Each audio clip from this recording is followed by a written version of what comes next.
एक समय की बात है, बादशाह अकबर ने अपने बेगम के जन्मदिन के लिए बहुत ही खूबसूरत और बेशकीमती हार बनवाया था। जब जन्मदिन आया तो बादशाह अकबर ने वो हार अपनी बेगम को तोहफे में दे दिया, जो उनकी बेगम को बहुत पसंद आया। अगली रात बेगम साहिबा ने वो हार गले से उतार कर एक संदूक में रख दिया। जब इस बात को कई दिन गुजर गए तो एक दिन बेगम साहिबा ने हार पहनने के लिए संदूक खोला, लेकिन हार कहीं नहीं मिला। इससे वो बहुत उदास हो गई और इस बारे में बादशाह अकबर को बताया। इस बारे में पता चलते ही बादशाह अकबर ने अपने सैनिकों को हार ढूंढने का आदेश दिया, लेकिन हार कहीं नहीं मिला। इससे अकबर को यकीन हो गया कि बेगम का हार चोरी हो गया है। फिर अकबर ने बीरबल को महल में आने के लिए बुलावा भेजा।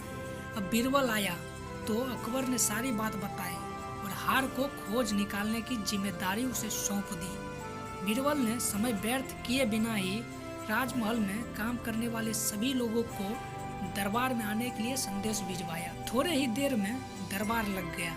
दरबार में अकबर और बेगम सहित सभी काम करने वाले हाजिर थे, लेकिन बीरबल दरबार में नहीं था।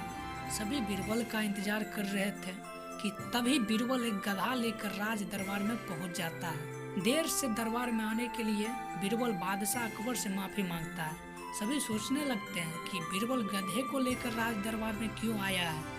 फिर बीरबल बताता है कि यह गधा उसका दोस्त है और उसके पास जादुई शक्ति है। यह शाही हार चुराने वाले का नाम बता सकता है। इसके बाद बीरबल जादुई गधे को सबसे नजदीक वाले कमरे में ले जाकर बांध देता है और कहता है कि सभी एक एक करके कमरे में जाएं और गधे की पूंछ पकड़कर चिल्लाएं, जहां पना मैंने चोरी नहीं की है। साथ ही बीरबल कहता है कि आप सभी की आवाज दरबार तक आनी चाहिए। सभी के पूंछ पकड़कर चिल्लाने के बाद आखिर में गधा बताएगा कि चोरी किसने की है।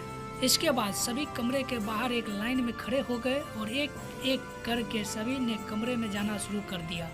जो भी कमरे के अंदर जाता तो पूंछ पकड़कर चिल्लाना शुरू कर देता, जहां पना मैंने चोरी नहीं की है।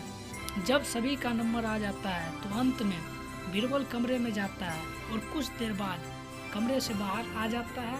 फिर बीरबल सभी काम करने वाले के पास जाकर उन्हें दोनों हाथ सामने करने को बोलता है और एक एक करके सभी के बीरबल की इस हरकत को देखकर सभी हैरान हो जाते हैं। ऐसे ही सूंघते सूंघते एक काम करने वाले का हाथ पकड़कर बीरबल जोर से बोलता है, जहां पना इसने चोरी की है।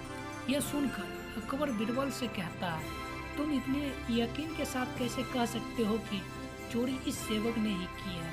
क्या तुम्हें जादुई गधे ने इसका नाम बताया? तो बीरबल बोलता है, जहां पना यह गधा जादुई नहीं है, यह बाकी गधों की तरह साधारण ही है। बस मैंने इस गधे की पूंछ पर एक खास तरह का इत्र लगाया है। सभी सेवकों ने गधे की पूंछ को पकड़ा, बस इस चोर को छोड़कर, इसलिए इसके हाथ से इत्र की खुशबू नहीं आ रही है। फिर चोर को पकड़ लिया गया और उसे चोरी के सभी सामान के साथ ही बेगम का हार भी बरामद कर लिया गया। बीरबल की इस अक्लमंदी की सभी सराहना की और बेगम ने खुश होकर बादशाह अकबर से उसे उपहार भी दिलवाया। इस कहानी से यह सीख मिलती है कि बुरे काम को जितना भी छुपाने की कोशिश करो, एक न एक दिन सबको पता चल ही जाते हैं, इसलिए बुरे काम नहीं करने चाहिए।